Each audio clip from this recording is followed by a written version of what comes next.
স্বাগত ৭১ জার্নালের সাথে আছি আমি কাউসার মাহমুদ। আপনারা জানেন এই অনুষ্ঠানে আমরা আলোচনা করি দিনের উল্লেখযোগ্য সংবাদগুলো নিয়ে। জানিয়ে দিই আগামীকাল সকালে যে পত্রিকাগুলো হাতে পাবেন তার প্রধান শিরোনাম, সঙ্গে থাকে প্রতি মুহূর্তে আপডেট হওয়া অনলাইন নিউজ পোর্টালগুলোর শিরোনাম। আজ আমাদের সাথে ৭১ জার্নালের টেবিলে যোগ দিয়েছেন ঢাকা বিশ্ববিদ্যালয়ের রাষ্ট্রবিজ্ঞান বিভাগের অধ্যাপক ফেরদৌস হোসেন এবং সিনিয়র সাংবাদিক আনিস আলমগীর। আমরা আলোচনার শুরুতেই করতে চাই সেটা হচ্ছে যে একটু আগে শেষ হয়েছে বিপিএল এর আসর এবং বিপিএল এ কুমিল্লা ভিক্টোরিয়ান্স জয়লাভ করেছে।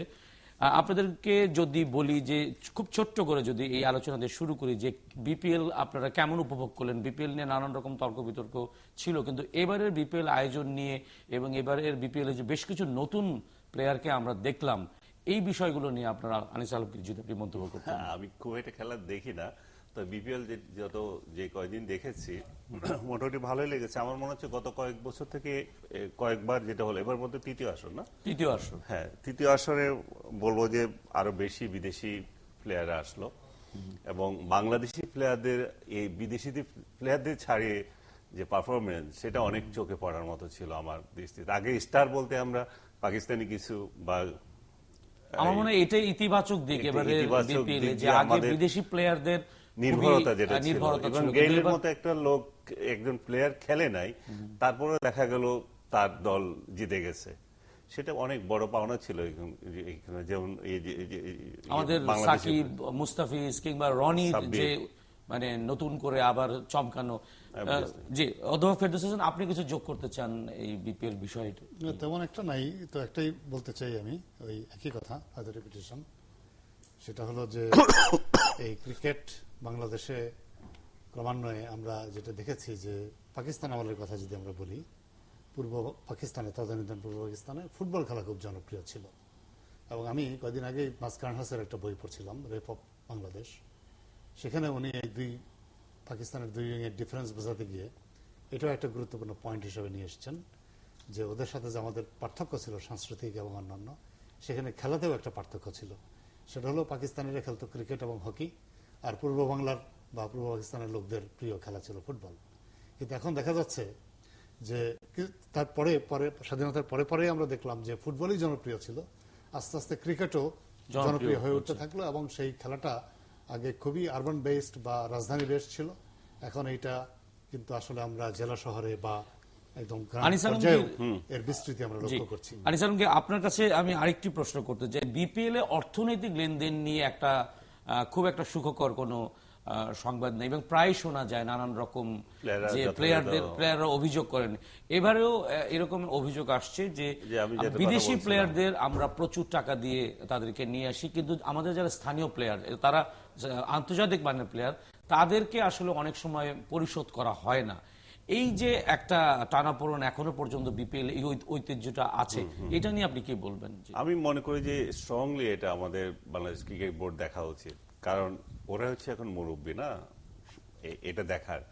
এবং প্লেয়াররা প্রতারিত কেন হবে, এবং বাংলাদেশি প্লেয়াররা আপনি দেখেন এবার শুধু বাংলাদেশি না, আমি ক্রিস গেইলের কথা শুনেছি যে সে যখন চলে গেছে এটা অর্থনৈতিক কোনো গন্ডগোল ছিল বলে সে মানে সেমিফাইনালে শহীদ আফ্রিদির পারফরমেন্স নিয়ে কথা উঠেছে। শহীদ আফ্রিদি বলেছে যে সিলেট থেকে সে তার জন্য যে বরাদ্দ ছিল অর্থ, সে অর্থটা সে পায়নি, এই জন্য তার পারফরমেন্স নেতিবাচক প্রভাব পড়েছে। এটা অস্বাভাবিক কিছু, এটি আসলে আমাদের কাম্য নয়। আমাদের সাথে যোগ দিচ্ছেন আমাদের একটা দেশের ইমেজের প্রশ্ন জড়িত, অবশ্যই আমাদের সাথে যোগ দিচ্ছেন আমাদের ফাহিম, আমাদের ক্রীড়া ভাষ্য দিবেন। ফাহিম, এই বিপিএল এর এই টোটাল পারফরমেন্সকে আপনি কিভাবে মূল্যায়ন করবেন? এবারের বিপিএল এ আমাদের বেশ কয়েকটা ইতিবাচক দিক আছে। আমরা বেশ কিছু নতুন খেলোয়াড়ের উত্থান দেখলাম এবং তৃতীয় আসর অনেক ট্রায়াল এন্ড এররের মাধ্যমে এই বিপিএলটা হয়েছে। এটার ইতিবাচক দিকটি আমি জানতে চাচ্ছি, সামনে যে টি-20 বিশ্বকাপ খেলা আছে, এই খেলার কোন রকম উল্লেখযোগ্য ভূমিকা রাখবে কিনা? কাউসার, প্রথমত আপনারা পেমেন্ট নিয়ে আলোচনা করছিলেন। গত যে দুটো আসর হয়েছে সেই দুটো আসরের সাথে তুলনা করলে এবার কিন্তু দলগুলো তাদের প্লেয়ারদেরকে আগে ভাগে পেমেন্ট করেছে, এরকমটা আমরা শুনেছি। বেশিরভাগ দল তারা তাদের প্লেয়ারদের পেমেন্ট করেছে এবং মোটা যে অঙ্কটা সেটা তারা পরিশোধ করে দিয়েছে, এমনটাই আমরা জেনেছি। দু একটি দলের দু একজন খেলোয়াড়ের ক্ষেত্রে হয়তো বা অভিযোগের ঘটনাটা এসছে। আর ক্রিস গেইলের যে ব্যাপারটা নিয়ে আপনারা আলোচনা করছিলেন, আসলে ক্রিস গেইলের সাথে বরিশাল বুলস যে চুক্তি করেছিল সেটা 5 ম্যাচের, এবং সেই 5টা ম্যাচ যখন ক্রিস গেইল খেলে ফেললো তারপরেই কিন্তু আসলে তিনি চলে যান। সুতরাং এখানে পেমেন্ট নিয়ে আসলে ক্রিস গেইলের সাথে কোনো ধরনের কোনো বিরোধ তৈরি হয়নি। আর শাহেদ আফ্রিদি, তাকে পুরো পেমেন্টটা দেওয়া হয়নি, এবং শাহেদ আফ্রিদি পরবর্তীতে বলেছেন যে তিনি বিষয়টা বাংলাদেশ ক্রিকেট বোর্ডের উপরে ছেড়ে দিয়েছেন এবং বাংলাদেশ ক্রিকেট বোর্ড নিশ্চয়ই বিষয়টা দেখবে। এরপর কিন্তু দলের সাথে, দলের মালিকদের সাথে কথা বলেছে বিসিবি, তারা আশ্বস্ত করেছে যে তারা বাকি যে ডিউটা আছে শাহেদ আফ্রিদি, সেই ডিউটা তারা পরিশোধ করে দেবে। প্রথম দুটো আসরের সাথে যদি কম্পেয়ার করা হয় তাহলে এবার অনেক পরিচ্ছন্ন ক্রিকেট হয়েছে। সবচেয়ে বড় ব্যাপার হচ্ছে যে কোনো ম্যাচ নিয়ে খুব বড় ধরনের বিতর্ক তৈরি হয়নি, অর্থাৎ আগের আসর দুটোতে যেরকম ম্যাচ ফিক্সিং, স্পট ফিক্সিং এ ধরনের বিষয়গুলো জড়িয়ে গিয়েছিল এবং যাতে করে ক্রিকেট কলঙ্কিত হয়েছিল, বিপিএল কলঙ্কিত হয়েছিল, অন্তত তৃতীয় আসরে এসে সেরকম কোনো কিছু আমরা দেখিনি। সেরকম কোনো উদাহরণ কিন্তু আমাদের চোখে পড়েনি এবং কেউ আসলে অভিযোগও করেনি যে ম্যাচ গড়াপেটা হয়েছে। সেটি সবচেয়ে বড় দিক। অর্থাৎ এবারের আসর শুরুর আগে বিসিবি প্রেসিডেন্ট নাজমুল হাসান পাপন একটা কথা বলেছিলেন যে শুদ্ধ করা, বিপিএল কে শুদ্ধ করাই হচ্ছে তার সবচেয়ে বড় চ্যালেঞ্জ, এবং সেই জায়গাটাতে তারা জিরো টলারেন্স দেখাবে। প্রথম থেকে যদি তুলনা করি তাহলে এবারেরটা সেই রকম খুব মানে আগের তুলনায় বেশ শুদ্ধই বলতে পারি আমরা। জি, সেটাই আমি বলছিলাম যে এটাই বিসিবির জন্য সবচেয়ে বড় চ্যালেঞ্জ ছিল, যে কোনো রকমের যেন বিতর্ক না ওঠে, অর্থাৎ মাঠের ক্রিকেটটা যেন একেবারে শুদ্ধ হয়। সেই জায়গাটাতে প্রশংসা পেতেই পারে বাংলাদেশ ক্রিকেট বোর্ড, কারণ তারা মনিটর করেছে এবং দলগুলোকে আগে ভাগে তারা সতর্ক করে দিয়েছে, ক্রিকেটারদেরকে তারা সতর্ক করে দিয়েছে। আপনার নিশ্চয়ই খেয়াল আছে যে গতবার বিপিএল চলাকালে কিন্তু মিরপুর শেরেবাংলা ক্রিকেট স্টেডিয়াম থেকে একজন ভারতীয় বুকিকে গ্রেফতার পর্যন্ত করা হয়েছিল। এবার কিন্তু এরকম কোনো ঘটনা আমি যদি আমাদের দেশের খেলোয়াড়দের পারফরমেন্সের কথা বলি, এবং বিশেষ করে নতুন কিছু খেলোয়াড় বেরিয়ে এসছে, এটাকে নিয়ে যদি আপনি কিছু মন্তব্য করেন। টি-20 ওয়ার্ল্ড কাপ সামনে, যেমনটা আপনি বলছেন যে 2016-তে বাংলাদেশের সবচেয়ে বড় অ্যাসাইনমেন্ট হবে টি-20 ওয়ার্ল্ড কাপ, ভারতে খেলা হবে, এবং বাংলাদেশের যে ক্রিকেট টিমের সিলেক্টররা আছেন, প্রধান নির্বাচক ফারুক আহমেদ, তিনি বলেছিলেন যে তারা কড়া নজর রাখছেন, কারা উঠে আসে, কারা ভালো পারফর্ম করে তাদেরকে দলে পিক করা। আবু হায়দার রনির কথা বলতে হয়, কুমিল্লা ভিক্টোরিয়ান্সের এই বাঁহাতি ফাস্ট বোলার। ঘরোয়া ক্রিকেট যারা ফলো করে তারা আবু হায়দার রনিকে চেনে, কিন্তু বেশিরভাগ মানুষই সেভাবে করে আসলে রনি সম্পর্কে জানতো না। কিন্তু এবারের বিপিএল এ কুমিল্লা ভিক্টোরিয়ান্সের হয়ে এই বাঁহাতি পেসার যে বল করেছেন, তাতে করে বলা যায় যে এবারের বিপিএল এর সবচেয়ে বড় ফাইন্ডিং হচ্ছে আবু হায়দার রনি, এবং তিনি সেকেন্ড উইকেট টেকার। তার আগে শুধুমাত্র কুপার রয়েছেন। দেশি বোলারদের ভেতরে সবচেয়ে বেশি উইকেট তিনি নিয়েছেন, মোস্ট ভ্যালুয়েবল ন্যাশনাল প্লেয়ার তিনি হয়েছেন। তার উঠে আসাটা এটা একটা বড় পাওয়া বাংলাদেশের ক্রিকেটের জন্য। আলামিনের কথা বলতে হয় যে আলামিন বিশ্বকাপ চলাকালীন সময়ে ব্রিসবেন থেকে ফেরত এসেছিলেন দলীয় শৃঙ্খলা ভঙ্গের কারণে, এবং তার পরে তিনি কিন্তু জাতীয় দলে জায়গাটা করে নিতে পারছিলেন না। আলামিন বরিশাল বুলসের হয়ে খেলেছেন এবং আলামিন কিন্তু অসম্ভব ভালো পারফর্ম করেছেন, এবং আলামিনও হয়তোবা আবারও তাকে আমরা ন্যাশনাল টিমে দেখব।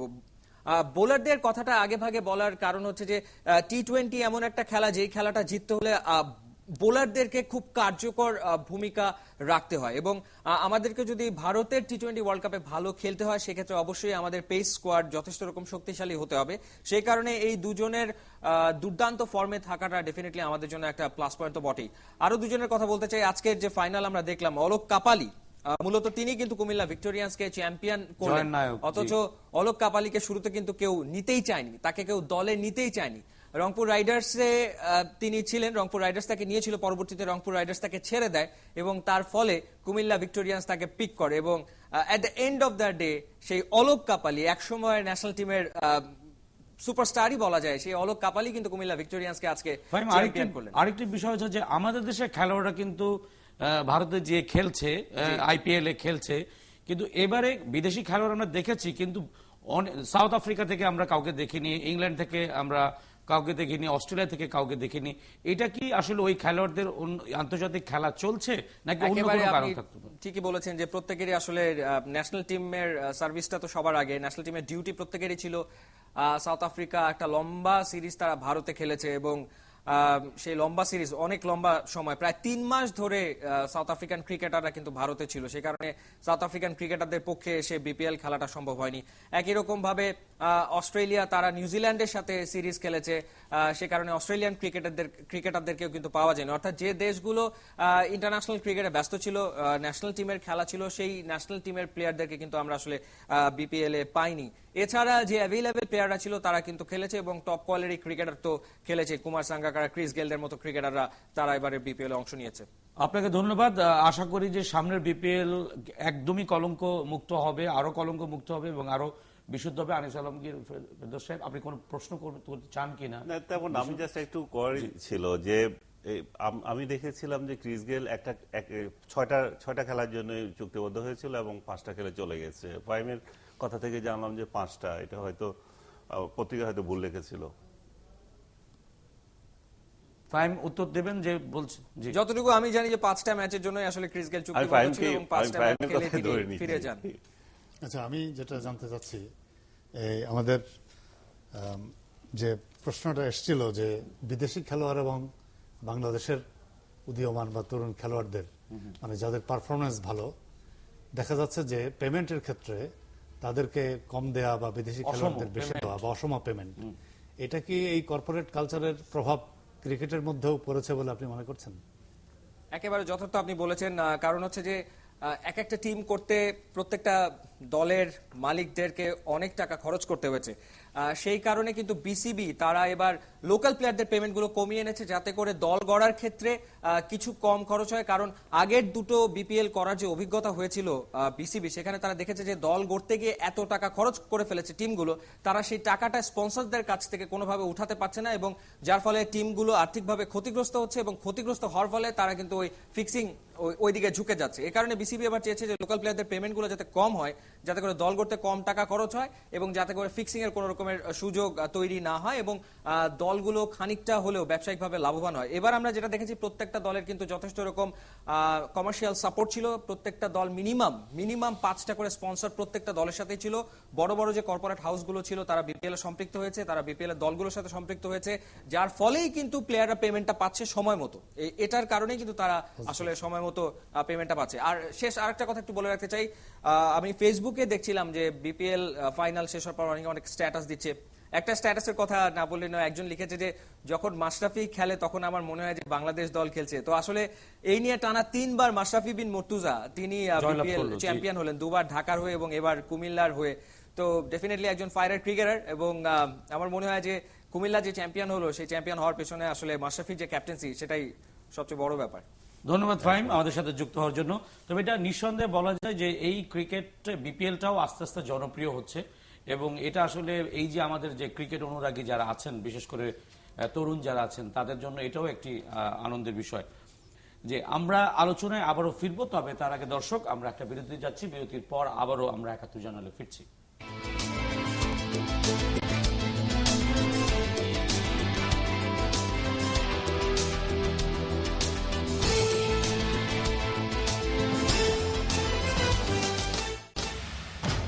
মহান বিজয়ের ৪৪তম বার্ষিকীতে জাতির শ্রেষ্ঠ সন্তানদের প্রতি শ্রদ্ধা জানাতে প্রস্তুত গোটা জাতি।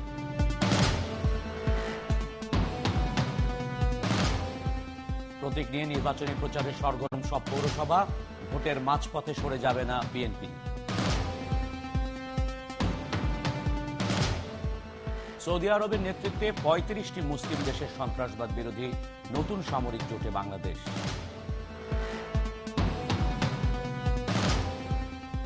সারা দেশে সড়কে প্রাণ দিলেন ২২ জন, দাওয়াতে যাওয়া হল না একই পরিবারের ৯ জনের।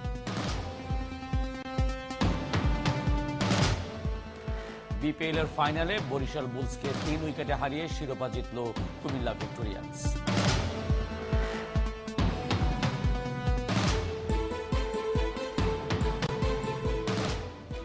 বিরতির পর ৭১ জানালে আবার আমরা ফিরে আসলাম। আর কিছুক্ষণ পরেই আমাদের বিজয় দিবস এবং ৪৪তম বিজয় দিবস শুরু হচ্ছে এবং আমরা বিজয় দিবসের প্রথম প্রহরে আসলে আমরা চলে এসেছি অলরেডি। আমরা এই বিজয় দিবসটি সারা দেশে নানান রকম একটা উৎসাহ উদ্দীপনায় উদযাপন হচ্ছে। আমরা আলোচনা শুরুর আগে আমরা একটু রংপুর থেকে ঘুরে আসতে চাই। আমাদের প্রতিনিধি আছেন শাহবাজিদ আহমেদ, কেন্দ্রীয় শহীদ মিনারে অবস্থান করছেন।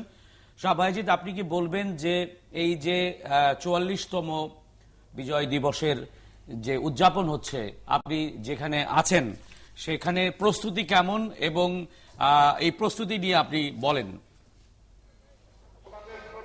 স্যার আসলে রংপুরের এই যে শহীদ মিনার পাবলিক লাইব্রেরি মাঠ, এখানে কিন্তু এই যে 12টা বাজার সাথে সাথেই এগিয়ে এসেছেন রংপুরের নগরপিতা শরফুদ্দিন আহমেদ ঝন্টু এবং বিভিন্ন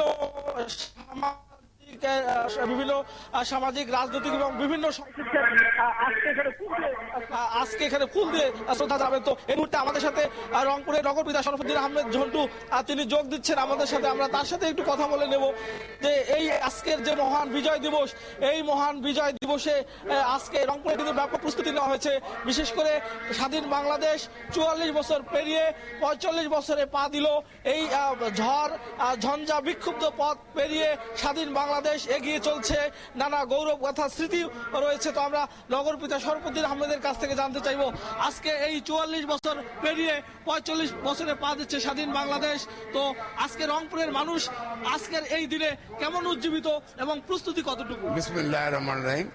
আজকে আমরা গর্বিত যে আমরা যে বীর মুক্তিযোদ্ধা নিজেকে বলি, আমাদের যে টাইটেল, এই টাইটেল এবং এই দেশ যে দিয়ে গেছে, যে আমাদের 1000 বছরের শ্রেষ্ঠ বাঙালি বঙ্গবন্ধু শেখ মুজিবুর রহমানকে শ্রদ্ধা জানিয়ে আমি বলতে চাই যে এই দেশ স্বাধীন করে দিয়ে গেছে এবং এই স্বাধীন দেশকে এখন বর্তমান যিনি প্রধানমন্ত্রী আছেন উনি বঙ্গবন্ধুরই কন্যা, উনি যেভাবে এগিয়ে নিয়ে যাচ্ছেন আমরা সবাই আশাবাদী যে বাংলাদেশ আর আগের সেই বাংলাদেশ নাই এবং বাংলাদেশ এগিয়ে চলছে, এগিয়ে যাবে এবং আমরা বাংলাদেশে কোনো হানাদার বাহিনী বা কোনো রক্তক্ষয়ী ঘটনা যারা ঘটতে যাচ্ছে তাদের কোনো দিন স্থান হবে না, আমরা স্থান দেব না।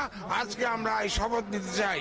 এবং স্যার আপনি শুনছিলেন যে নগরপিতা শরফুদ্দিন আহমেদ ঝন্টু তিনি বলছিলেন যে আজকে এই রংপুরে সাধারণ মানুষ থেকে শুরু করে সর্বস্তরের মানুষ শপথদীপ্ত এবং তাদের প্রত্যাশা যে যারা বাংলাদেশের স্বাধীনতা বিরোধী, বাংলাদেশকে নিয়ে যারা ষড়যন্ত্র করেছিল তাদেরকে বিচারের আওতায় নিয়ে আসবে এবং যে যুদ্ধ অপরাধীদের ফাঁসি হয়েছে এটি আজকে কিন্তু সাধারণ মানুষের মধ্যে এক ধরনের আনন্দ এবং এক ধরনের চেতনা এবং মানুষের ঢল নেমেছে রংপুরের এই শহীদ মিনারে। শাহবাজিদ আপনাকে ধন্যবাদ। এটি শুধু রংপুর নয়, সারা দেশেরই আসলে উদযাপন করছে এবং একটি অন্যরকম তাৎপর্য নিয়ে উদযাপন করছে, কারণ যুদ্ধাপরাধীদের বিচারের একটা প্রক্রিয়া শেষে আমরা বিজয় দিবসটা পেলাম। আমাদের সাথে এই আলোচনায় আরো যুক্ত হচ্ছেন তৈমুর আলম খন্দকার সহ আইন বিষয়ক সম্পাদক বিএনপির এবং অধ্যাপক অপু উকিল জাতীয় সংসদ সদস্য, বাংলাদেশ জাতীয় সংসদ সদস্য এবং সাধারণ সম্পাদক বাংলাদেশ যুব মহিলা লীগ। আপনাদেরকে স্টুডিওতে আসার জন্য আমন্ত্রণ জানাচ্ছি। আমরা আলোচনা শুরু করছি একটি প্রসঙ্গ নিয়ে, সেটি হচ্ছে যে এই স্বাধীনতার এই 44তম বার্ষিকীতে একটি প্রশ্ন উঠেছে, বিশেষ করে যুদ্ধাপরাধীদের বিচারের পর থেকে প্রশ্ন উঠেছে যে পাকিস্তানের সাথে আমাদের কূটনৈতিক সম্পর্কের আসলে যৌক্তিকতা কতটুকু। আনিস আলমগীর, আপনার কাছে দিয়ে শুরু করতে চাই যে সম্প্রতি অধ্যাপক জাফর ইকবাল বলেছেন যে পাকিস্তানের সাথে সম্পর্ক ছেদের তিনি দাবি করেছেন। এই দাবির পক্ষে আসলে আপনি কতটা যৌক্তিকতা মনে করেন এবং যদি এটা ইতিবাচক কোন রকমের বিষয়ে কাজ করে তাহলে এটা কিভাবে হতে পারে, সরকার কি পদক্ষেপ নিতে পারে? আমার মনে হয় সরকার যে বিবৃতি দিয়েছিল সেটা যথার্থই। তারা বলেছে যে আমরা পররাষ্ট্র মন্ত্রণালয় থেকে যে বিবৃতি দিয়েছে আমরা অবজার্ভ করে আমরা পাকিস্তানকে পর্যবেক্ষণ করছি। তো এই পর্যবেক্ষণ কতদিন করবেন সেটা একটা প্রশ্ন কেউ কেউ করতে পারে যে কতদিন পর্যবেক্ষণ, কিন্তু আপনি যদি আমার কাছে ব্যক্তিগতভাবে জানতে চান আমি এই সম্পর্ক ছেদের পক্ষে কি না, আমি বলবো না। আমি মনে করি না যে পাকিস্তানের সাথে আমাদের সম্পর্ক এমন পর্যায়ে চলে গেছে যে আমাদের এটা কূটনীতিক সম্পর্ক ছেদ করতে হবে বা ছিন্ন করতে হবে, শব্দটা যেভাবে হোক। তো আমার মনে হয় কূটনীতিক সম্পর্ক রেখেও আমাদের বক্তব্য আমরা যথাযথভাবে পেশ করতে পারি এবং বাংলাদেশ সরকার যথার্থভাবেই করেছে। বাংলাদেশ কিন্তু ছেড়ে দেয়নি যে যখন তারা অ্যাট্রোসিটি অস্বীকার করছে তার যথাযথ জবাব দিয়েছে। বাংলাদেশকে এখন কি করা উচিত সে প্রশ্নে আমি বলবো যে 195 জন যাদেরকে যুদ্ধ অপরাধী হিসাবে বিচার করার কথা ছিল পাকিস্তানের, বা যেটা বাংলাদেশ করেনি, সৌজন্যতা বশত বাংলাদেশ দেখিয়েছিল যে ভবিষ্যতে আমাদের সম্পর্ক যাতে আরো সামনের দিকে এগিয়ে যায়, সেজন্য আমরা বিচার করলাম না, তোমরা এদের বিচার করো। কিন্তু পাকিস্তান স্বীকার করেছিল যে বিচার করবে। কিন্তু পাকিস্তান কূটনৈতিক শিষ্টতার বাইরে যেভাবে মন্তব্য করে, যেভাবে আমাদের অভ্যন্তরীণ রাজনীতি বিষয়ে প্রকাশ্যে বলে, আমাদের মুক্তিযুদ্ধ নিয়ে বলে, সেই জন্য তো তারা এই পর্যন্ত কোনো ক্ষমাও চায় না। সেই সবের পরিপ্রেক্ষিতে এই যে একটা আওয়াজ উঠেছে, সেই জায়গায় বাংলাদেশের আমি বলবো যে বাংলাদেশের কূটনীতি যে হারে এগোনোর কথা ছিল, বাংলাদেশের কূটনীতি যতটা দক্ষ হওয়ার কথা ছিল, সেই দক্ষতা আমরা দেখাতে পারিনি। আমরা দীর্ঘ 1 দশক ধরে তাদের সাথে যে আমাদের যে সম্পত্তি ভাগাভাগি যে বিষয়টা, সেটা কিন্তু আমরা আর তুলছি না। হয়তো শেখ হাসিনার সরকার বা তার আগের সরকার কাছে আমি সেটা আশাও করিনি যে একটা ভালো সম্পর্ক রাখার জন্য হয়তো এটাকে বলছে। আপনি বলছেন এই যে পাকিস্তানের এই ক্রমাগত যে মন্তব্যগুলো, সেগুলোর বিপরীতে আসলে আমাদের কূটনৈতিক জবাবগুলি যথার্থ হয়নি। আমার মনে হচ্ছে এখনই আমাদের সেই সম্পত্তির হিসাব চাওয়া উচিত। আমাদের 195 জনকে যে বিচারের প্রশ্ন ছিল, সেটা যদি বাংলাদেশ মেনেও নেয় যে না, এটা বিচার আমরা অস্বীকার করেছিলাম, যে ঠিক আছে তোমরা তোমাদের নিয়ে যাও, তোমরা বিচার করবো না, আমরা বিচার করবো না, সে অবস্থায় গিয়েছিল। কিন্তু জাতিসংঘ নিজেই আবার এই কয়েক বছর আগে আরেকটা আইন পাস করেছে, এই ধরনের যুদ্ধ অপরাধীদেরকে ছেড়ে দেওয়ার কোনো নিয়ম নাই। সো এইটাও বাংলাদেশ রেজ করতে পারে যে এদেরকে খুঁজে, আজকে 195 জনকে খুঁজে বিচার করতে হবে। একই প্রসঙ্গে অধ্যাপক ফেরদৌস হোসেন, আপনার মন্তব্যটি জানতে যাচ্ছি, তারপর আমরা অতিথিদের কাছে যাব। না, আমি ওনার বক্তব্যের সাথে ভিন্নমত করছি না। আমার বক্তব্য হলো যে পাকিস্তান যেসব বক্তব্য দিয়ে যাচ্ছে, এটার রাজনৈতিক এবং কূটনৈতিক বিভিন্ন পর্যায়ে আমাদের প্রতিবাদ, সেটা শক্ত প্রতিবাদ, সেটা তো আমাকে করতেই হবে। কারণ আমি যদি মনে করি যে পাকিস্তানের কোনো মন্তব্য যেটা আমাদের স্বাধীনতার যে আমাদের যে চেতনা কিংবা আমাদের যে সেন্টিমেন্ট তাকে আঘাত করছে, সেই ক্ষেত্রে তো তীব্র প্রতিবাদের একটা অধিকার আমরা নীতিগতভাবেই রাখি, এবং সেই প্রতিবাদ অবশ্যই আমাদের করতে হবে, এবং সেটা যত কঠোর হবে সেটাই আমি মনে করি হওয়া বাঞ্ছনীয়। আর কূটনৈতিক সম্পর্ক রাখা না রাখার যে বিষয়টা, এইটা একটা বড় ব্যাপার। আমি যেটা মনে করি সেটা হচ্ছে এর সাথে আমাদের আন্তর্জাতিক রাজনীতির বিষয় আছে, আঞ্চলিক, যেমন সার্কের সাথে এটার একটা সম্পর্ক আছে, যে তাহলে সার্কের সাথে পজিশনটা কি দাঁড়াবে। যেমন ইসলামাবাদে এবার সার্ক সম্মেলন হবে, যদি আমি কূটনৈতিক সম্পর্ক ছিন্ন করি তাহলে বাংলাদেশ সার্কে পার্টিসিপেট করবে কিনা, এবং সার্কে যদি একটা দেশের হেড অব দি গভর্নমেন্ট বা হেড অব দি স্টেট অংশগ্রহণ না করে তাহলে সামিটই হবে না। তার মানে এই যে রিজনাল কোঅপারেশনের যে বিষয়টা, এটা তো ব্যাপকভাবে মানে ভেঙে পড়ে। আপনি যদি মাইন্ড করেন আমি একটা পয়েন্ট যোগ করতে পারি, যে সার্কের কথা যখন আসলো, সার্কেও কিন্তু বলা হয়েছে যে দ্বিপাক্ষিক বিষয়গুলো নিয়ে কথা বলবো না, কিন্তু আমরা অন্যের বিষয়ে নাক গলানোর যে বিষয়টা, সেটা কিন্তু বাংলাদেশ বা যে কোনো রাষ্ট্রের অধিকার আছে, যে এটা সার্ক চার্টার অনুযায়ী না। পাকিস্তান যে আচরণ করছে সেটা সার্কের এই যে চার্টার পরিপন্থী। তো বাংলাদেশ কিন্তু এটাও রেজ করতে পারে, তো বাংলাদেশ কিন্তু সেটা করছে না। আরেকটা বিষয় হচ্ছে যে আপনি এখানে আরেকটা অর্থনৈতিক বিষয় আছে, যেমন আমাদের ব্যবসা বাণিজ্যের সম্পর্ক আছে, আমদানি রপ্তানির বিষয় আছে। এই বিষয়গুলো একটা হলো পলিটিক্যাল রেটোরিক্স, আমরা অনেক সময় ধরেন রাজনীতিবিদরা বলে থাকে, এবং সোসাইটির বিভিন্ন সেকশনের লোকরাও এই ধরনের কথা বলে। কিন্তু একজন মন্ত্রীও কিন্তু বলেছিলেন যে এই ব্যাপারে আমাদের পদক্ষেপ হইতে হবে অত্যন্ত সতর্ক, এবং আমিও তাই মনে করি যে এই ব্যাপারে পদক্ষেপ হতে হবে সতর্ক। কারণ আমরা একটা কিছু করলাম, করে যদি তার রেজাল্ট আমাদের পক্ষে না এসে বিপক্ষে যায়, তাহলে তো পরে তার জন্য আমাকে খেসারত দিতে হবে। তা না করে বরং যথেষ্ট চিন্তা ভাবনা করে এই ব্যাপারে আমাদের সিদ্ধান্ত নিতে হবে। তবে আমি মনে করি যে আমি তার সাথে একমত, আনিস আলমগীরের সাথে, যে এখনো সম্পর্ক এমন পর্যায়ে যায়নি যে পাকিস্তানের সাথে আমাদের কূটনৈতিক সম্পর্ক ভেঙে দিতে হবে। কিন্তু আমি মনে করি যে পাকিস্তানের যে বক্তব্যগুলো সেগুলো তীব্র ভাষায় যদি বাংলাদেশ মনে করে যে না আমাদের সম্পর্ক, বা আপনিও যদি মনে করেন এত তিক্ততায় চলে গেছে, তারা আমাদের 40 বছর পর্যন্ত পরে এসে বলছে যে না এত গণহত্যা তারা করেনি, পুরো অস্বীকার করছে, এটা তো কোনোভাবেই মানা যায় না। সেই ক্ষেত্রে বড়জোর বাংলাদেশ এখন হাইকমিশন লেভেলে আছে, লেভেলটা নামিয়ে দিতে পারে, কিন্তু ছিন্ন করা আমি মনে হয় যে আমি প্রসঙ্গে আমাদের অতিথি আছেন দুজন, জরুরি মনে করছি। অধ্যাপক অপু উকিল, আপনার কাছে যেতে যাচ্ছি, তৈমুর আলম খন্দকার, তারপর আসবো আপনার কাছে। এই যে দাবিটি উঠেছে, শুধুমাত্র অধ্যাপক জাফর ইকবাল যে দাবিটি উঠিয়েছে তা না, সেক্টর কমান্ডার ফোরাম তারাও দাবিটি উঠিয়েছে, এবং ঢাকা বিশ্ববিদ্যালয়ের ভাইস চ্যান্সেলর তিনিও বলেছেন কিছুদিন আগে। কিন্তু আমরা দেখছি যে ক্রমাগতভাবে তারা যে মন্তব্যগুলো করছে, বিশেষ করে এই যে সম্প্রতি সময়ে যে দুজন যুদ্ধাপরাধীর ফাঁসি হলো এবং এর আগেও খোদ পাকিস্তানে তারা যে প্রতিক্রিয়া ব্যক্ত করেছে, এখানে হাই কমিশন যে প্রতিক্রিয়া ব্যক্ত করেছে, সেগুলোর বিপরীতে আসলে আপনি কি বলবেন? আমি প্রথমত বলবো, আমাকে একটু সময় দিবেন।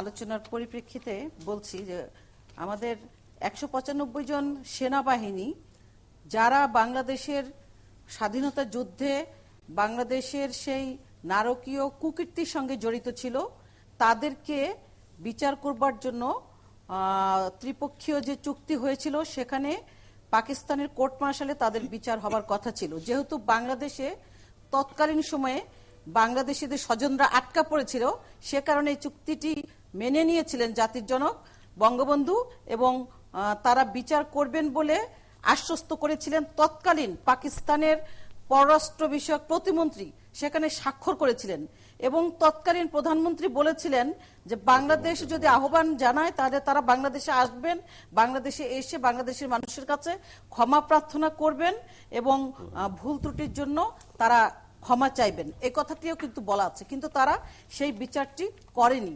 এখন এই দাবিটি সামনে চলে এসেছে এবং পাকিস্তানের সঙ্গে সম্পর্ক ছেদ করবার দাবিটি বাংলাদেশের সমস্ত জনগণ ঐক্যবদ্ধ হচ্ছে। তার প্রথম কারণটি হচ্ছে, আমরা দেখেছি কাদের মোল্লার যখন ফাঁসির রায়টি কার্যকর করা হলো তখন পাকিস্তানের জাতীয় পরিষদে নিন্দা প্রস্তাব গ্রহণ করা হয়েছে এবং পাকিস্তানের এই নিন্দা প্রস্তাব গ্রহণ করবার পর পাকিস্তানের যারা সুধী সমাজ তারা কিন্তু তার প্রতিক্রিয়া ব্যক্ত করেছে। তারা পাকিস্তানের এই কর্মকাণ্ডের বিরোধিতা করেছে এবং বাংলাদেশের পক্ষ অবলম্বন করেছে। তারপরে আমরা দেখলাম যুদ্ধাপরাধী সালাউদ্দিন কাদের চৌধুরী এবং আলিয়া হোসেন মুজাহিদের ফাঁসি রায় কার্যকর করবার পর তারা ন্যাকেটলি যে কাজটি করলেন, তারা পররাষ্ট্র মন্ত্রণালয়ে পাকিস্তানের পররাষ্ট্র মন্ত্রণালয়ের ওয়েবসাইটে এই ঘটনাকে দুঃখজনক হিসেবে আখ্যায়িত করে সেটিকে রেখে দিলেন এবং শুধু তাই নয়, তারা বাংলাদেশের ভারপ্রাপ্ত হাই কমিশনারকে সেখানে তলব করলেন, তলব করে বললেন 1971 সালে বাংলাদেশে যুদ্ধাপরাধের কোনো ঘটনাই ঘটেনি। তাহলে এটা কতটা দৃষ্টান্ত পূর্ণ হতে পারে? আমাদের প্রশ্ন, আমি আপনাকে প্রশ্ন করছি, আরেকটি প্রশ্ন করছি ছোট্ট, সেটি হচ্ছে যে এগুলো আমরা জানি এবং এগুলোর আসলে আমাদের দুজন অতিথি যে প্রশ্নগুলো করলেন যে এগুলোর যথাযথ জবাব দেওয়া উচিত এবং এটা রাষ্ট্রীয়ভাবে দেওয়া উচিত, কূটনৈতিকভাবে জবাব দেওয়া উচিত, কিন্তু কূটনৈতিক সম্পর্কের যে বিচ্ছিন্নতার দাবি উঠেছে এটা আসলে যৌক্তিক কতটুকু, নাকি এটার আসলে জবাবটা আমরা রাষ্ট্রীয়ভাবে দেওয়া উচিত? না, রাষ্ট্রীয়ভাবে যৌক্তিক এই কারণে, এটা আমার পয়েন্টগুলো আমি বলছি। আমার লাস্ট পয়েন্টটি হলো তারা এই দৃষ্টান্তমূলক কাজগুলো করতে পারে না। কারণ হচ্ছে যে জাতিসংঘের সনদের মূল নীতির 1 এবং যে 7 নম্বর পয়েন্টটি রয়েছে সেখানে 1 নম্বরে আছে যে সকল সদস্যের সার্বভৌমত্ব ও সমতার মূলনীতির উপর ভিত্তি করে এই সংগঠনটি প্রতিষ্ঠিত। সেখানে আমাদের সার্বভৌমত্বের উপর পাকিস্তান আবার আঘাত করেছে। 7 নম্বরে আছে বর্তমান সনদ জাতিসংঘকে কোন রাষ্ট্রের নিছক আভ্যন্তরীণ বিষয়ে হস্তক্ষেপের অধিকার রাখে না। পাকিস্তান আমাদের আভ্যন্তরীণ বিষয়ে হস্তক্ষেপ করেছে এই সালাউদ্দিন কাদের চৌধুরীদের বিষয়টিকে সামনে এনে। শুধু তাই নয়, সবচেয়ে মোস্ট ইম্পর্টেন্ট যে বিষয়টি সেটি হচ্ছে পাকিস্তানের দূতাবাসে বসে পাকিস্তানিরা তাদের রাষ্ট্রদূতের অবয়বে বা ওইখানে তারা বিভিন্ন কর্মচারীর ছদ্মাবরণে জঙ্গিদের এখানে পোষণ করছে, লালন করছে এবং আপনার কাছে আবার আসবো এই প্রসঙ্গে। তারা কোর্টে যে জঙ্গিদেরকে গ্রেফতার করা হয়েছে সেই জঙ্গিদের তারা স্টেটমেন্ট দিয়েছে আদালতে। এই প্রসঙ্গে আপনার কাছে আবার আসবো তৈবুর আলম খন্দকার, আপনার কাছে আপনার কাছে আবার আসবো অধ্যাপক উকিল, আপনার কাছে আসবো। আমি একটু তৈমুর আলম খন্দকারের কাছে যেতে চাচ্ছি এই একই প্রসঙ্গে, যে আপনি কি আসলে এটাকে যৌক্তিক মনে করেন কিনা, কিংবা যদি আমি বলি যে পাকিস্তানকে আসলে কোনো শর্ত দেওয়া যায় কিনা, যে পাকিস্তান যেভাবে বলছে যে তারা কোনো অপরাধ করেনি এবং তারা স্বীকার করেনি, ক্ষমা চাওয়ার বিষয়গুলো রাষ্ট্রপক্ষ থেকে কূটনৈতিকভাবে উপস্থাপন করা যায় কিনা, আপনার কাছে কি মনে হয়? জি, বিসমিল্লাহির রহমানির রহিম। এই বিজয়ের মাসের সুযোগে আপনাদের মাধ্যমে আমি যারা শহীদ মুক্তিযোদ্ধা এবং যারা জীবিত রয়েছেন সকলের প্রতি শ্রদ্ধা, স্বাধীনতার ঘোষক জিয়া রহমানের প্রতি শ্রদ্ধা জানিয়ে আপনার কথা রিপ্লাই করার আমি চেষ্টা করব। সেটা হলো যে পাকিস্তান সৃষ্টি হওয়ার পর থেকে এই পূর্ব পাকিস্তানের সাথে বা বাংলাদেশের সাথে এই দেশের জনগণের সাথে পাকিস্তানি জান্তা, পাকিস্তানি সরকার যে ব্যবহারটা করেছে, এতে পাকিস্তানের প্রতি কোনো সমর্থন কোনো বাঙালি বাংলাদেশে থাকা উচিত না। কিন্তু এখানে প্রশ্ন হলো যে একটা সার্কের একটা বিষয় আছে, ইন্টারন্যাশনাল একটা ম্যাটার আছে, গ্লোবাল বিষয়টা আছে। এতে বাংলাদেশের স্বার্থ সংরক্ষণ করে যা যা করা উচিত বাংলাদেশকে তাই করা দরকার। আমি আনিস আলমগীর এবং ফেরদৌস সাহেবের সাথে একটা বিষয় একমত, সেটা হলো যে বিশেষ করে আনিস আলমগীর সাহেব একটা কথা উত্থাপন করছেন যে বাংলাদেশের থেকে যেই যত সম্পদ তারা শোষণ করে নিছে, যা তারা লুট করে নিছে, সেটা কিন্তু এই বাংলাদেশ সরকার বিশ্ব দরবারে সেই বিষয়টা প্রতিষ্ঠা করতে পারে নাই, যেটা এবং ফিরে আনতে পারে নাই। এখন কূটনৈতিক প্রজ্ঞা এবং কূটনৈতিক ডেপনেসের মাধ্যমে সেগুলি ফিরে আনা দরকার। এবং যেখানে বাংলাদেশের পাকিস্তান কি হলো এটা আমাদের দেখার বিষয় না, আমাদের দেখাটা হলো বিষয়টা হলো বাংলাদেশের স্বার্থ। আন্তর্জাতিক পর্যায়ে বাংলাদেশের স্বার্থকে রক্ষা করার জন্য যে অবস্থায় মোকাবেলা করা দরকার সেই অবস্থায় আমাদের করতে হবে। আর পাকিস্তানের প্রতি মানসিকভাবে ন্যূনতম কোনো সমর্থন থাকা উচিত না কোন মুক্তিগামী মানুষের। এই যে করতে হবে যে বিষয়টি বললেন, তবে অনেকদিন পরেও আমার মনে হয় যে এই প্রসঙ্গটি উঠেছে যে তাদের সাথে কূটনৈতিক সম্পর্ক বিচ্ছিন্ন করা উচিত, এই যে দাবিটি উঠেছে, এটি মনে হচ্ছে যে এই ধারাবাহিকভাবে যুদ্ধাপরাধের বিচার সম্পন্ন হওয়ার ফলে মানুষের মনে একটা আশা, দাবি অনেক করতে পারে, কিন্তু বাস্তবতার দিকে আপনার লক্ষ্য রাখতে হবে। আমি একটা ইনস্ট্যান্স দেই, আমি বিআরটিসিতে ছিলাম। বিআরটিসি এই যুদ্ধ চলাকালীন সময় পূর্ব পাকিস্তান আর কি ইপিআরটিসি 200 ট্রাক বেলজিয়াম থেকে আনছিল, কিন্তু ওই তারা করছে কি করাচি নৌবন্দরে এটা মালগুলি ডেলিভারি দিয়ে যায় ট্রাকগুলি, কিন্তু এই ইন্টারেস্ট সহ এখন কোন বিআরটিসিকে এটা সুদে আসলে টানতে হচ্ছে। এই ধরনের অনেক বিষয় আছে যে বাংলাদেশের সম্পদ পাকিস্তানের লুট করে নিয়ে গেছে, কিন্তু এই দায় দেনা এই বাংলাদেশকে ভোগ করতে হবে। কিন্তু কেউ না কেউ তো এর প্রতিক্রিয়া দেখায়। আমরা একটা বিষয় বলি, আসতে যাচ্ছি, আমি একটা বিষয় বলি, একটু ক্লিয়ার করে দিই। ইতিমধ্যেই যে একটা বিষয় আমি জাফর সাহেব একটা বিষয় ক্লিয়ার করতে চাই। এই যে 245 জনের বিচারের কথাটা উঠে আসে, 195 এই বিচারের ব্যাপারে আমি বলতে চাই যে ওই সময় বাংলাদেশের যারা স্বাধীনতার বিরোধিতার কার্যত সেনাবাহিনীর মধ্যে করছে, যেমন এরশাদ, তার ডিউটিটা কি ছিল? সে ট্রাইব্যুনালের চেয়ারম্যান ছিল। কিসের চেয়ারম্যান? যে পাকিস্তান থেকে যেসব বাংলাদেশি অফিসাররা, সেনাবাহিনীর অফিসাররা পালায় আসা মুক্তিযুদ্ধে অংশগ্রহণ করছে, তাদেরকে বিচার করার জন্য, তাদেরকে শাস্তি দেওয়ার জন্য যে ট্রাইব্যুনাল করা হয়েছে, ট্রাইব্যুনাল হচ্ছে এরশাদ। এবং মেজর জেনারেল আমজাদ হোসেন, তার ডিউটিটা সে কি করছে? সে পিস্তল বন্দুক নিয়ে দৌড়াইছে যারা বাংলাদেশের সাথে যুদ্ধ করতেছে।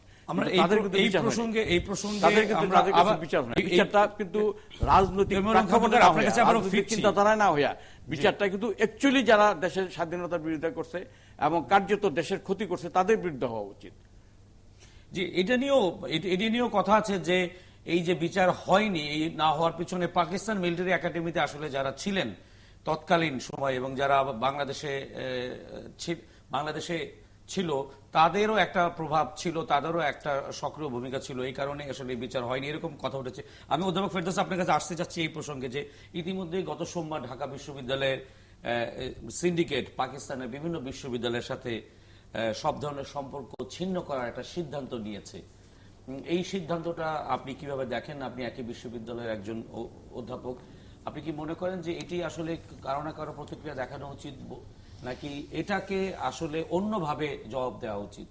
এখানে দুটা ব্যাপার আমি আগেই বলিনি। মুক্তিযুদ্ধের সময় আপনি যদি 25শে মার্চ যখন ক্র্যাকডাউন হলো ঢাকাতে, আপনি দেখবেন যে ঢাকা বিশ্ববিদ্যালয় ছিল কিন্তু হানাদার বাহিনীর প্রধান টার্গেট, এবং ঢাকা বিশ্ববিদ্যালয়ের অসংখ্য শিক্ষক, শিক্ষার্থী, কর্মচারী এদেরকে নির্বিচারে হত্যা করা হয়েছিল সেই দিন। তো ফলে ঢাকা ইউনিভার্সিটির এক ধরনের কিন্তু সেন্টিমেন্ট, এটা তো ইন জেনারেল সমস্ত দেশবাসীর সেন্টিমেন্ট, কিন্তু ঢাকা বিশ্ববিদ্যালয়ের আবার একটা বিশেষ সেন্টিমেন্ট আছে। 2 নম্বর হচ্ছে যে মুক্তিযুদ্ধের সূতিকাগার যদি বলা হয় কোনো একটা স্থানকে বা কোনো একটা প্রতিষ্ঠানকে, তাহলে নিঃসন্দেহে সেটা কিন্তু ঢাকা বিশ্ববিদ্যালয়। এবং আপনি দেখবেন যে স্বাধীনতার পতাকা উত্তোলন থেকে শুরু করে মানে যত সিম্বলিক এবং পলিটিক্যাল যে মানে প্রোগ্রামসগুলো, এগুলো মূলত ঢাকা বিশ্ববিদ্যালয়কে কেন্দ্র করেই কিন্তু ঘটেছে। এবং সারা দেশের, আমরা তখন খুব ছোট ছিলাম, স্কুলে পড়তাম, আমরা দেখেছি যে সারা দেশের মানুষেরা কিন্তু ওই ঢাকা বিশ্ববিদ্যালয়ের ছাত্ররা কি করছে, ঢাকা বিশ্ববিদ্যালয় কি করছে, সেদিকেই তাকিয়ে থাকতো। ফলে ঢাকা বিশ্ববিদ্যালয়ের এই যে মানে প্রতিবাদ বা এই যে মানে মানে সম্পর্ক ছিন্ন করার যে সিদ্ধান্ত, এর সাথে একটা সেন্টিমেন্টের ব্যাপার আছে, এর মধ্যে রিয়ালিটিরও ব্যাপার আছে। এইটাকে আমি একভাবে দেখি। আর একটা হচ্ছে যে রাষ্ট্রীয়ভাবে যখন আপনি একটা সিদ্ধান্ত নেবেন, তখন কিন্তু আপনাকে অনেকগুলো বিষয় এখানে বিবেচনা করতে হবে, যেটা আমি একটু আগেই ইঙ্গিত করেছিলাম। সেটা হচ্ছে একটা আমার ইন্টারন্যাশনাল পলিটিক্সের দিক দেখতে হবে, যে সেখানে এই বিচ্ছিন্নতা বা তার সাথে সম্পর্ক ছিন্ন করলে অ্যাকচুয়ালি আমরা গেইন করব লং টার্মে, শর্ট টার্মে, মিড টার্মে, নাকি আমরা লস করব বা কোনো ধরনের প্রতিবন্ধকতার মধ্যে আমাদের পড়তে হবে কিনা, এটা হলো একটা আসপেক্ট। 2 নম্বর হচ্ছে যে আপনি রিজনাল কনটেক্সটে এটাকে আমাকে চিন্তা করতে হবে, তারপরে দেখতে হবে বাইলেটারাল কনটেক্সটে। এবং এই কনটেক্সটটা দেখতে গেলে আপনার বিনিয়োগ, বাণিজ্য, সমস্ত বিষয়গুলোকেই কিন্তু আপনাকে কনসিডার করে তারপরে সিদ্ধান্ত নিতে হবে। এবং এই বিষয়গুলো কনসিডার করতে গেলে আমি মনে করি বাংলাদেশের যারা ডিপ্লোম্যাটিক সার্ভিসের সাথে যারা যুক্ত বা যুক্ত ছিলেন, যারা ব্যবসায়িক বিভিন্ন বডি এবং যারা এক্সপার্ট, সিকিউরিটি এক্সপার্ট এবং আদার এক্সপার্টস, তাদের অপিনিয়ন নিয়ে তারপরেই কিন্তু আপনাকে সিদ্ধান্তের দিকে এগোতে হবে। কিন্তু শুধুই মাত্র একটা সেন্টিমেন্ট পুরো রাষ্ট্রের একটা সিদ্ধান্তকে, আপনি বলছেন যে আবেগ, কষ্ট এবং বিপরীতে যে বাস্তবতা, এটা আসলে কোন দিকে যাব, এটা আসলে রাষ্ট্রকে ভেবেচিন্তে সিদ্ধান্ত নিতে হবে। আমরা আলোচনায় আবারও ফিরছি, আলোচনায় ফিরছি এবং 71 জানালে আবার একটা বিরতিতে যেতে হচ্ছে। বিরতির পর প্রিয় দর্শক আমাদের সাথেই থাকবেন, আবারও ফিরছি।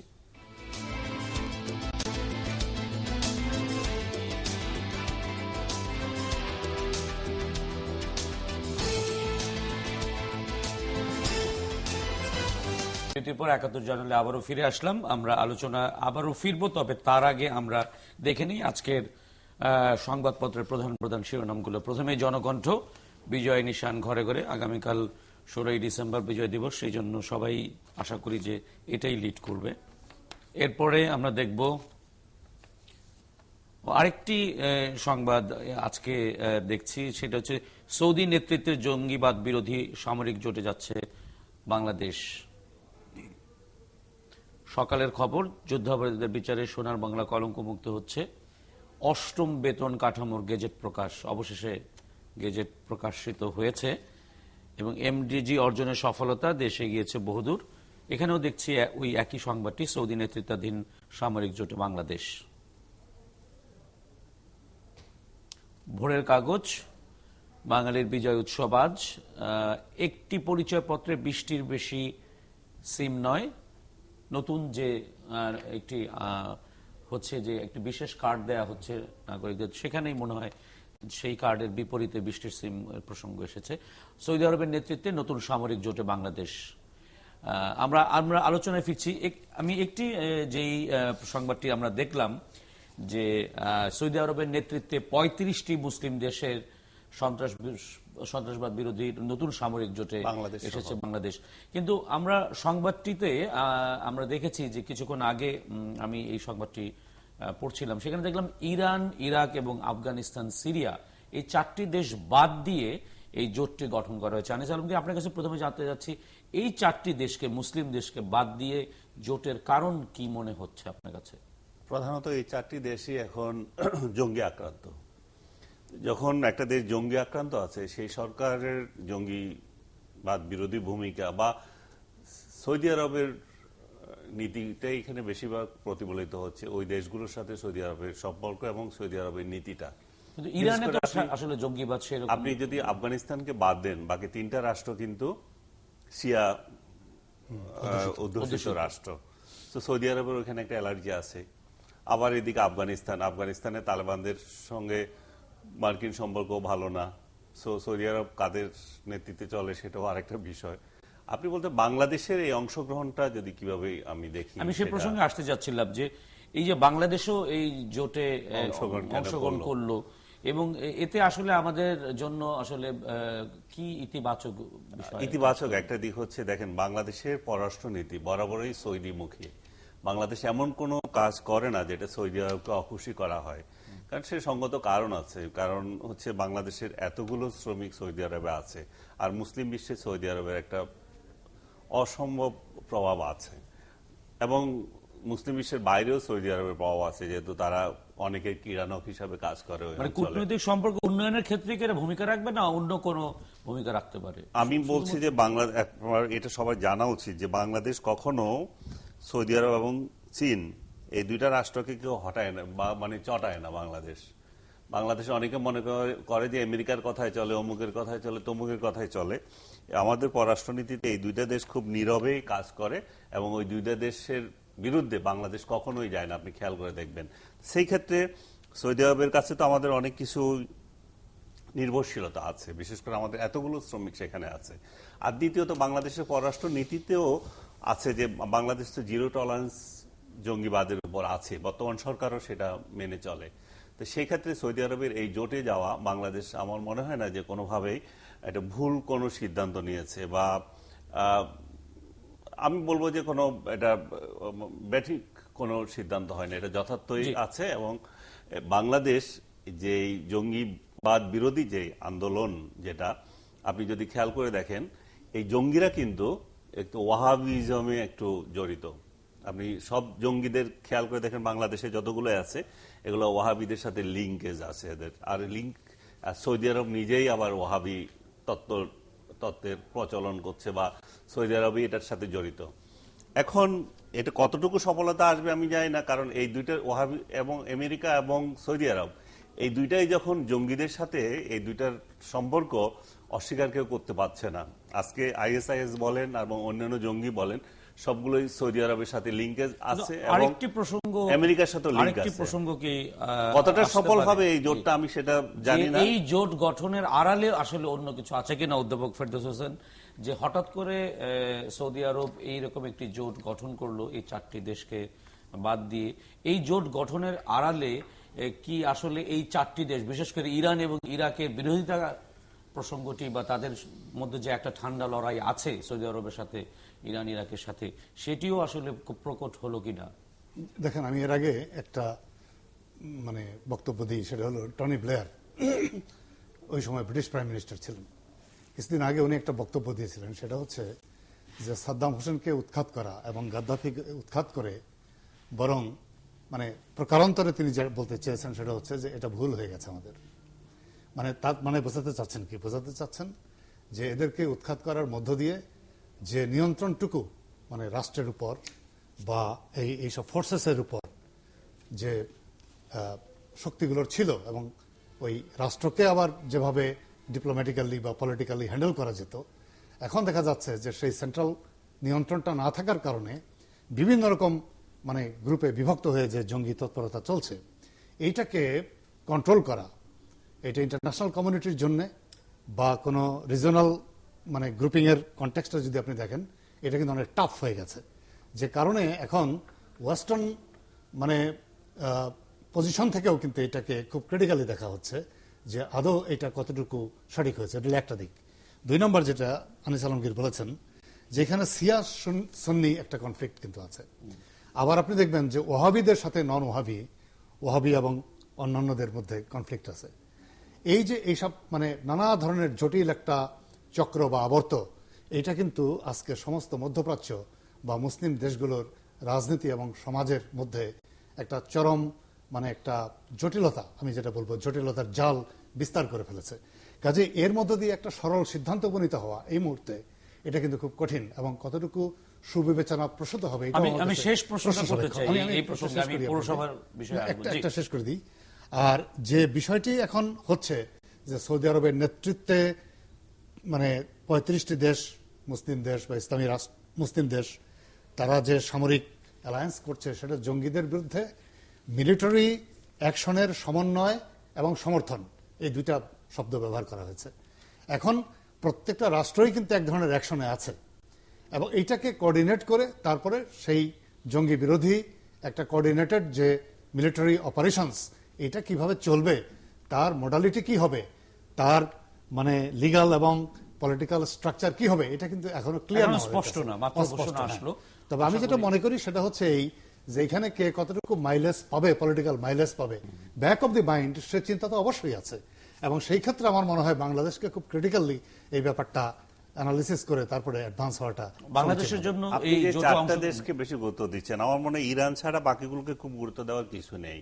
কারণ বাকিগুলো কিন্তু নন স্টেট অ্যাক্টর গুলাই কাজ করছে। আপনি সিরিয়া বলেন, আফগানিস্তান বলেন, ইরাক বলেন, এগুলাতে কিন্তু এই জঙ্গিরা নন স্টেট অ্যাক্টর যাদেরকে আমরা বলতেছি, উনি যেটা খুব ভালোভাবে বলছিলেন যে একটা সময় তাদের যখন সরকার ছিল তখন স্টেটের সাথে আমি এদেরকে মোকাবেলা করার সুযোগ ছিল, নন স্টেটের সাথে কিভাবে ওদের সাথে নেগোসিয়েশন করা যাচ্ছে না। এখানে শুধুমাত্র ইরান একটা বড় ফ্যাক্টর। ইরানকে কেন বাদ দেওয়া হলো? ইরানের সাথে সৌদি আরবে যে গন্ডগোলটা লেগে আছে সেই গন্ডগোলের কারণে দিয়েছে, বাকিগুলো খুব একটা কিছু আসে যায় না বাদ দেওয়াটা।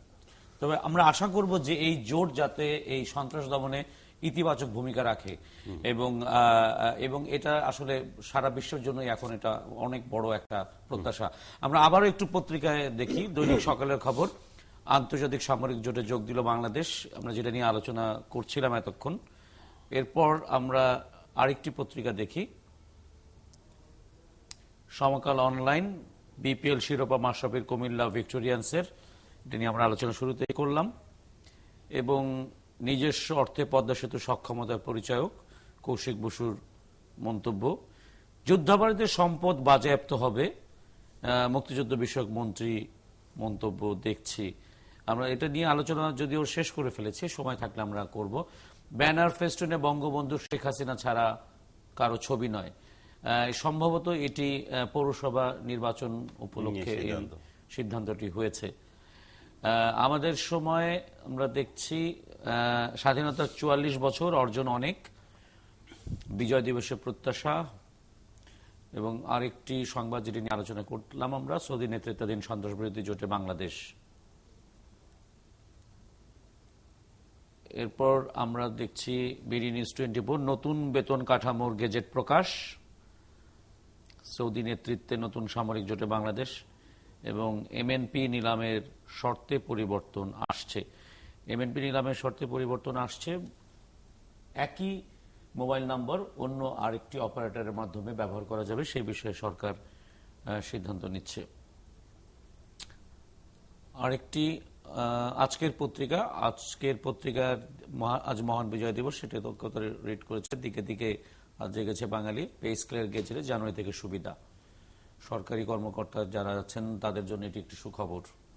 সৌদি আরবের নেতৃত্বে সামরিক জোটে বাংলাদেশ। প্রথম আলো অনলাইন, বিজয়ের সাজে রাজধানী। এরপর আমরা দেখছি অমিয় তরফদারের মুক্তিযুদ্ধের প্রকাশিত ছবি, অপ্রকাশিত ছবি।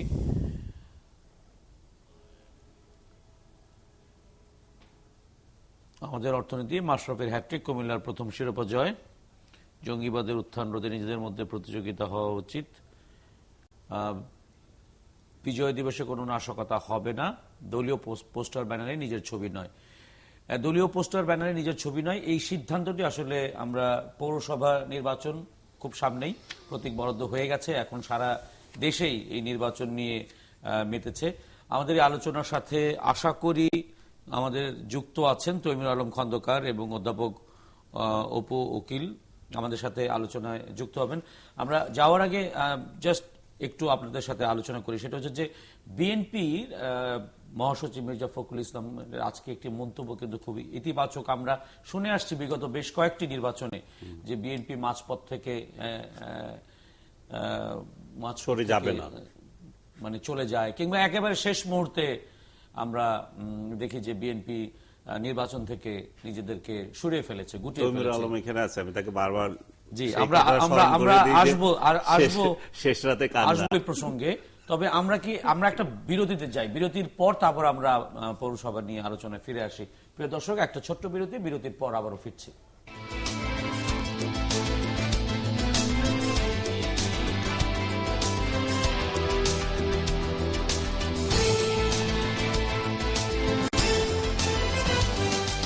বিরতির পর আবার আমরা আলোচনায় ফিরলাম। আমাদের হাতে খুব একটা সময় নেই, আমরা পৌরসভা নির্বাচন নিয়ে আলোচনা করতে চাই। প্রথমেই তৈমুর আলম খন্দকার, আপনাকে প্রশ্নটা করতে চাই যে আজকে আপনার দল একটি ইতিবাচক সিদ্ধান্ত নিয়েছে। আমরা এটাকে ইতিবাচক বলছি এই কারণে যে বিগত কয়েকটি নির্বাচনে আমরা দেখেছি যে একদম শেষ মুহূর্তে আপনারা প্রার্থিতা প্রত্যাহার করে নিয়েছেন। সব মিলিয়ে এবারে নির্বাচনে আপনারা কতটা সক্রিয়, মানে শেষ পর্যন্ত থাকবেন কিনা? বিএনপি একটা নির্বাচনমুখী দল। বিএনপি যিনি নেতৃত্ব দিচ্ছেন দেশনেত্রী খালেদা জিয়া, তিনিও একজন নির্বাচনমুখী নেতা এবং তিনি আপনার দেখবেন ইট ইজ এ রেকর্ড যে তিনি কোনোদিন কোনো নির্বাচনে ফেল করেন নাই। গোটা বাংলাদেশে তিনি নির্বাচন করেছেন। এখন বিএনপিকে নির্বাচন করতে দেওয়া হয় না। এখন এটা সরকারের সদিচ্ছার উপর নির্ভর করে এবং এটা সরকার কতটুকু তার টলারেন্স নেবেন এবং কতটুকু স্পেস দিবেন বিএনপিকে নির্বাচন করার জন্য। এখন তো নির্বাচন করে ডিসিএসপি এবং পুলিশ, র্যাব, তাদের জন্য আলাদা বাজেট রাখতে হয় এবং তারাই কেন্দ্র নিয়ন্ত্রণ করে, নির্বাচন কমিশন নিয়ন্ত্রণ করে। এখন এবং প্রচার প্রপাগান্ডা তো তাদের দয়ের উপরে নির্ভর করতে হয়। আপনি দেখছেন ঢাকা সিটি কর্পোরেশন নির্বাচনে দেশনেত্রী খালেদা জিয়া যখন নিজে প্রচার অভিযানে বেরিয়েছিলেন তখন কিন্তু তার গাড়ির উপরে হামলা করা হয়েছে। আর এবারের যে নির্বাচন প্রস্তুতি সেটা নিয়ে আপনারা কতটুকু সন্তুষ্ট? আমি নমুনাটা বলি। এই রূপগঞ্জের তারাবাহ পৌরসভার মধ্যে 5 জন কমিশনারকে জোর করে বসে দেওয়া হয়েছে। এইবার আপনি খোঁজ নিয়ে দেখেন যে 5 এবং নির্বাচন কমিশনের কাছেও তাদেরকে নির্বাচন অফিসারের সামনে গিয়ে কিন্তু তাদের ওই প্রত্যাহার পত্রের মধ্যে সই করতে হয়নি। ওই সরকারি দলের যারা নেতা তাদের সামনেই কিন্তু সই করতে হয়েছে এবং এটা অ্যাকসেপ্ট হয়ে গেছে। এখন প্রশ্ন হলো আমাদের দেশের এরা থাকলে সরকারি মুখী, নির্বাচন কমিশন সরকারি মুখী, সরকার যেভাবে চালায় তারা সেভাবে চলে এবং বিবেক দিয়ে চলে।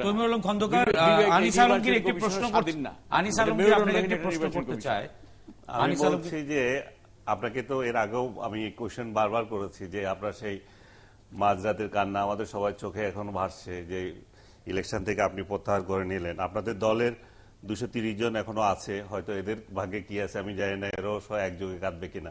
আপনি একটা উদাহরণ দিচ্ছেন 5 জন প্রত্যাহার করে নিল এবং এটা যথাযথ প্রক্রিয়া হয় নাই।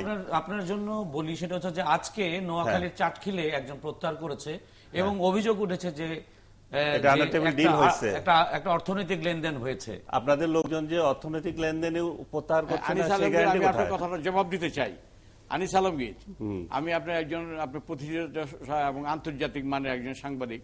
আমি বিভিন্ন দেশের আপনি যে যুদ্ধের সময় যে সংবাদ সংগ্রহ করেছেন তখন আমরা বাংলাদেশে দেখে এটা আমরা খুব নিজের গর্ব মনে করছি। এখন প্রশ্নটা হলো যে এটা সব টকশোতে বা বিভিন্ন জায়গায় আমাকে প্রশ্নের সম্মুখীন, আপনি তো প্রতীক হয়ে আছেন। হ্যাঁ, এখন আমি একটু সংক্ষেপে একটা কথাটা বলতে চাই যে আমি আমার নেত্রীকে আজ পর্যন্ত জিজ্ঞাসা করি না তিনি আমাকে কেন বসাই দিলেন। আমার স্যাটিসফ্যাকশন হলো এই যে নারায়ণগঞ্জে তো 2 জন ক্যান্ডিডেট ছিল সরকারি দলেরই, মাননীয় প্রধানমন্ত্রী আওয়ামী লীগের নেত্রী প্রধানমন্ত্রী থাকা অবস্থায় কিন্তু তাদের কথা শোনাইতে পারেন নাই। আমার নেত্রী যেটা ভালো মনে করছেন আমাকে নির্বাচনতে প্রত্যাহার করার জন্য, আমি মেয়র হওয়ার চেয়ে আমার নেত্রীর প্রতি দেশনেত্রী খালেদা জিয়ার প্রতি আনুগত্য প্রকাশ দেখানোটাই আমি আমার জন্য জাস্টিফাইড মনে করছি। তো এখন প্রশ্ন হলো যে নির্বাচনটা তো যে চোখের পানির কথাটা বলেন, একটা নির্বাচন তুলতে তো হইলো একটা ক্যান্ডিডেটকে 1 বছর পরিশ্রম করতে হয়, তার সাথে 2-1000 লোক সিটি কর্পোরেশনের 2-1000 লোক কর্মীকে পরিশ্রম করতে হয়। সবার একটা মনে একটা দুঃখ থাকতেই পারে, চোখে পানি আসতেই পারে, কিন্তু আনুগত্যের প্রশ্নে আমি দলের প্রতি আনুগত্য প্রকাশ করি। দল যেটা আমরা প্রত্যাশা করি অন্তত গণতন্ত্রের স্বার্থে আপনারা নির্বাচনে অংশগ্রহণ করবেন। আমাদের সময় খুব কম, অংশগ্রহণ করতে চাই। এখন মাননীয় প্রধানমন্ত্রী শেখ হাসিনা আমাদের কতটুকু পর্যন্ত যেতে দিবেন? জি, আমরা এই প্রশ্নটি জানতে চাইবো। কানুন যা আছে সব এক ব্যক্তির হাতে, এই প্রশ্নটি আমরা জানতে চাইবো, সেটাই হবে। জি, অর্থাৎ তিনি যদি আমাদের করতে দেন আমরা জনগণের ভোটে আমরা অধ্যাপক এই যে তৈমুর আলম খন্দকার যে অভিযোগ করছেন যে কতটুক করতে দেন, অর্থাৎ তারা নির্বাচন কমিশন নিয়ে সন্তুষ্ট না এবং তারা প্রায় বলছেন যে নির্বাচন কমিশনের অধীনে সুষ্ঠু নির্বাচন সম্ভব নয়। এর জবাবে আপনি কি বলবেন? আজকে যে ওনাদের দলের মহাসচিব যে কথাটি বলেছেন যে আমরা নির্বাচনে শেষ পর্যন্ত মাঠে থাকব এবং নির্বাচন ছেড়ে যাব না, এই কথার মধ্য দিয়েই নির্বাচন কমিশনের উপর যে আস্থা আছে সেটি কিন্তু ফুটে উঠেছে। এবং 2014 সালের 5ই জানুয়ারি নির্বাচনে না এসে যে ভুল করেছিলেন এবং গত সিটি কর্পোরেশন নির্বাচনে ঢাকাতে ওনারা 12টার সময় নির্বাচন বর্জন করাও যে ওনাদের আত্মঘাতী একটি সিদ্ধান্ত ছিল সেটিও যে বুঝতে পেরেছেন, তার মধ্য দিয়ে কিন্তু এই কথাটি স্পষ্ট আমরা বুঝতে পেরেছি, বাংলাদেশের জনগণ বুঝতে পেরেছেন। তৈবুর ভাই আরেকটি কথা বলেছেন যে মাননীয় প্রধানমন্ত্রী কথা শোনাতে পারেন নাই নারায়ণগঞ্জের নির্বাচনে দুজন ক্যান্ডিডেটকে, আর ওনার নেত্রী ওনাকে কাঁদিয়ে বসিয়ে দিয়েছেন। আর আনিস ভাইয়ের কথা প্রসঙ্গে উনি বলেছেন, আমি ওনাকে বলতে চাই আসলে কিন্তু তা না, আওয়ামী লীগ গণতন্ত্রে বিশ্বাস করে, যে কারণে দুজন প্রার্থী নির্বাচন করেছেন, যে নির্বাচিত হয়েছেন তাকে ফুলের মাল্য দিয়ে নেত্রী কিন্তু বরণ করেছেন। আর আপনাকে কাঁদিয়ে বসিয়েছে, সেটি সকলেরই খারাপ লেগেছে, আমারও খারাপ লেগেছে। আনিস ভাই হয়তো সে কারণে আপনাকে সে কথাটি স্মরণ করিয়ে দিয়েছেন। আর আরেকটি বিষয় হলো, আপনি বলেছেন তেজগাঁয়ে বেগম খালেদা জিয়া যখন জনসভায় আসলেন তখন সে কথাটি আপনার নিশ্চয়ই মনে আছে। সিটি কর্পোরেশনের আগে নির্বাচন ঠেকাবার জন্য 2014 সালের 5ই জানুয়ারি আপনি আরেকটি কথা বলেছেন যে আওয়ামী লীগ যদি নির্বাচন করতে দেয় না আমাদের, আপনাদের 5ই জানুয়ারি নির্বাচনের স্লোগান ছিল আমরা নির্বাচন করতে দেব না, নির্বাচনে যাব না এবং নির্বাচন ঠেকাবো। সেই কারণে কিন্তু আমার মনে হয় যে বিএনপির মহাসচিব যে আজকে মন্তব্য সেটিতে মনে হচ্ছে যে 5ই জানুয়ারির মতো তারা কোনো কিছু প্রত্যাশা করছে না। আপনাকে দুজনকে ধন্যবাদ আমাদের সাথে যুক্ত থাকার জন্য। দক ফেরদৌস, এই প্রসঙ্গে নির্বাচন প্রসঙ্গে আপনার মন্তব্য জানতে যাচ্ছি। এই যে আজকে যে বিএনপির মহাসচিবের যে মন্তব্য, এটা আসলে কতটুকু ইতিবাচক প্রভাব বিস্তার করবে যারা নির্বাচনমুখী হয়ে আছেন তাদের জন্য? দেখেন, এখানে আমি বলি 235 বা 36টি উপজেলার পৌরসভা নির্বাচন হওয়ার কথা, ইতিমধ্যেই 5 জন মেয়র আনকন্টেস্টেড ইলেক্টেড হয়ে গেছেন, মানে আমি আজকে পর্যন্ত যে খবর জানি। তার মানে 230টি পৌরসভাতে নির্বাচন অনুষ্ঠিত হতে যাচ্ছে। এখন আমার যেটা ধারণা যে সকল পৌরসভাতে সিনারিও একই রকম হবে না। এখানে ক্ষমতার ব্যাপার আছে, লোকাল পাওয়ারের ব্যাপার আছে, স্থানীয় নির্বাচন, আওয়ামী লীগের আবার কোন কোন জায়গায় বিদ্রোহী প্রার্থী আছে, বিএনপিরও বিদ্রোহী প্রার্থী আছে ইত্যাদি মিলিয়ে আমার মনে হয় যে সব জায়গায় সিচুয়েশনটা একই রকম থাকবে সেটা আমি মনে করছি না। এখানে হয়তো ভিন্ন ভিন্ন অবস্থা থাকবে। তবে একটা বিষয় আমি আপনাকে বলতে চাই যে বাংলাদেশের স্টেটের যে নেচার এবং আমাদের স্টেট অ্যাপারেটাসগুলো যেভাবে ফাংশন করে, আমরা যদি আমাদের অভিজ্ঞতা থেকে দেখি, এটা বিএনপির আমল বলেন, এরশাদের আমল বলেন, আওয়ামী লীগের আমল বলেন, হয়তো মাত্রাগত পার্থক্য আছে কিন্তু নেচারে কিন্তু আমি কোনো পার্থক্য দেখি না। সেটা হচ্ছে এই যে রাষ্ট্রশক্তি এই প্রশাসনকে ব্যবহার করে এবং প্রশাসন ব্যবহৃত হয় বা ব্যবহৃত হতে বাধ্য হয়, এই রিয়ালিটি আমরা সবসময় দেখেছি। এখন প্রশ্ন হলো যে যেসব দেশে আপনার এই প্রশাসন ইলেকশন কন্ডাক্ট করে, অনেক দেশ আছে যেখানে ইলেকশন কমিশনার নাই, প্রশাসন ইলেকশন কন্ডাক্ট করে, তাদের ওইসব দেশগুলোতে আইন এবং আইন প্রয়োগ করবার যে সংস্থাগুলো, তাদের মধ্যে আইন প্রয়োগের একটা নৈর্ব্যক্তিকতা থাকে এবং সেই ধরনের একটা অথরিটি বা সেই ধরনের একটা প্রোটেকশন তারা পায়। কিন্তু বাংলাদেশে এই সিচুয়েশনটা কিন্তু নাই বলেই যেটা হয় সেটা হচ্ছে যে অপোজিশন পার্টি অলওয়েজ একটা অকওয়ার্ড পজিশনে থাকে। তারপরেও আমি যেটা বলবো সেটা হচ্ছে পিপলস পার্টিসিপেশন, এটা কিন্তু একটা বিরাট প্রেসার তৈরি করতে পারে। সেইটা যদি বিরোধী দল একেবারেই করতে না পারে তাহলে সেই ক্ষেত্রে তারা আমি আনিস আলমগীর, আপনি যদি 10 সেকেন্ডে বলতে পারেন তাহলে আমি বলতে চাচ্ছি যে কোনো স্থানীয় নির্বাচনে দেখা যায় যে প্রশাসন সরকারের পক্ষে কাজ করে। আমরা আশা করব যে বিএনপি দীর্ঘদিন পর নির্বাচন এসেছে, এই নির্বাচনটা যে কোনো মূল্যে সুষ্ঠু হতে হবে। আমরাও সেটাই প্রত্যাশা করি, নির্বাচনটা যে কোনো মূল্যে সুষ্ঠু হবে, এটাই গণতন্ত্রের চর্চার জন্য দরকার। আমরা এই বলে আজকের 71 চ্যানেল শেষ করছি। তবে শেষ করার আগে আপনাদেরকে বলতে চাই 1971 সালে 16ই ডিসেম্বরকে কেন্দ্র করে আন্তর্জাতিক গণমাধ্যমে যে শিরোনামগুলি হয়েছিল সেগুলো দেখতে দেখতে আমাদের 71 চ্যানেল এখানে শেষ করছি। সবাইকে বিজয় দিবসের শুভেচ্ছা।